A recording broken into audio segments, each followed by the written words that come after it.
కాకినాడ వినుకొండవారి వీధిలో గల శ్రీ సీతారామ సహిత సాయి గణపతి ఆలయం వద్ద గణపతి నవరాత్రుల మహోత్సవాలను వైభవంగా నిర్వహిస్తున్నారు. అందులో భాగంగా శ్రీ వాసవి ఆర్యవైశ్య మహిళా మండలి ఆధ్వర్యంలో మహిళలచే సామూహిక కుంకుమ పూజలను భక్తి శ్రద్ధలతో నిర్వహించారు. ఉత్సవ పందిరిలో అష్టలక్ష్మి వైభవాన్ని కళ్లకు కట్టినట్లు చూపించారు. అష్టలక్ష్మి అవతారాల వేషధారణలో ఉన్న చిన్నారులందరినీ ఆకట్టుకున్నారు. ఆదిలక్ష్మి, ధనలక్ష్మి, గజలక్ష్మి, సంతానలక్ష్మి, వీరలక్ష్మి, విద్యాలక్ష్మి, విజయలక్ష్మిల రూపంలో ఉన్న వీరిని ఉత్సవ వేదిక వద్ద వరుసగా కూర్చోబెట్టి అమ్మవారికి మహిళలంతా కుంకుమ పూజలు చేశారు. ఈ సందర్భంగా శ్రీ వాసవి ఆర్యవైశ్య మహిళా మండలి అధ్యక్షురాలు వత్సావరలక్ష్మి, భక్తురాలు లక్ష్మి, ఉత్సవ కమిటీ సభ్యులు శంకర సురేష్లు మీడియాతో మాట్లాడారు. ఈ కార్యక్రమంలో ఆలయ కమిటీ అధ్యక్షులు కొలిశెట్టి రాంబాబు, విగ్రహదాత దిండి నాగరమేష్, శంకర మాధవి, శంకర మహాలక్ష్మి, శంకర సురేష్, శంకర తరుణ్ కుమార్, చిలక బ్రదర్స్, వి బిందు, సుస్మిత, శ్రీవాసవి మహిళా మండలి కార్యదర్శి బౌరశెట్టి నాగదేవి, కోశాధికారి గుండు లలిత, ఆలయ ట్రెజరర్ అద్దెపల్లి రాంప్రసాద్, రాంబాబు, గణేష్ ప్రసాద్, అధిక సంఖ్యలో మహిళలు, ఉత్సవ కమిటీ సభ్యులు పాల్గొన్నారు. ఇలా ప్రతి ఒక్కరూ కూడా ఈ ఆలయంలో ఈ గణపతి నవరాత్రి ఉత్సవాలకి మాకు సహకరిస్తున్నారు.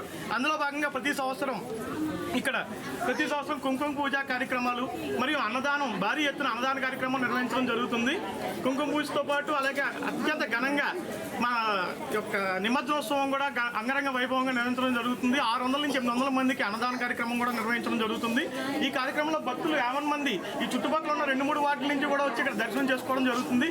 ప్రతి సంవత్సరం మా వినాయకుడిని అంచెలంచెలుగా మేము పెంచుకుంటూ కొంచెం పెద్ద ఎత్తున 6 అడుగులు 6.5 అడుగుల వినాయకుని ఈ సంవత్సరం మేము నెలకొల్పుకోవడం జరిగింది.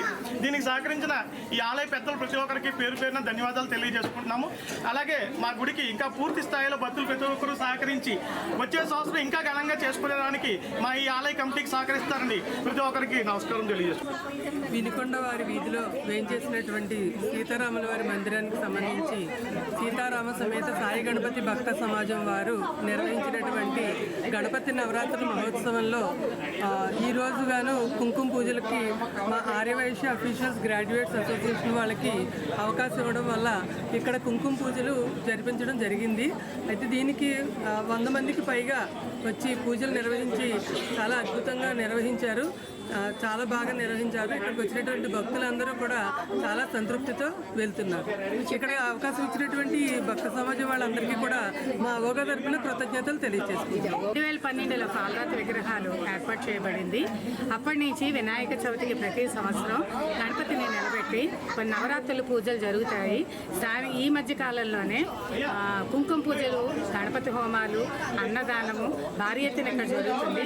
నిమజ్జనం జరిగిన రోజునాడే గణేశుడికి పెట్టిన లడ్డూని వేలంపాట ద్వారా ప్రజలు కొనుక్కుంటారు. అంతేకాకుండా దేవుడికి భక్తులు సమర్పించిన డబ్బులతో 5 రూపాయలు, రూపాయి నోట్లు, 2 రూపాయి నోట్లు, దండలు వేస్తారు. వాటిని కూడా వేలంపాటలోనే ప్రజలు తీసుకుంటూ ఉంటారు.